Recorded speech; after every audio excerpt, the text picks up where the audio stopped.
தேர்தல் நடத்தை விதிகள் அமலில் இருக்கும் நிலையில் திமுக கட்சி கொடிகள், பேனர் எதுவுமின்றி அரக்கோணம் மற்றும் நெமிலி பகுதிகளில் தண்ணீர் பந்தலை கைத்தறித்துறை அமைச்சர் காந்தி திறந்து வைத்தார்.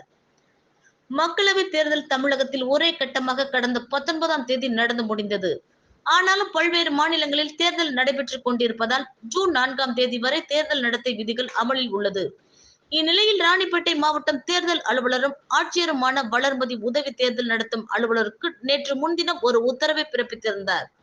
அதில் தண்ணீர் பந்தல் திறக்கும் இடங்களில் கட்சி கொடிகள், பேனர், சின்னம் எதுவும் இருக்கக்கூடாது.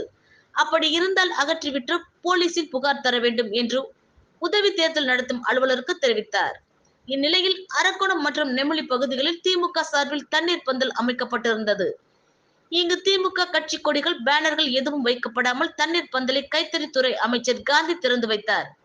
இதைத் தொடர்ந்து பொதுமக்களுக்கு இளநீர், தர்பூசணி, வெள்ளரி பிஞ்சு, குளிர்பானங்கள் வழங்கினார். இதில் திமுக நகர ஒன்றிய நிர்வாகிகள் கலந்து கொண்டனர்.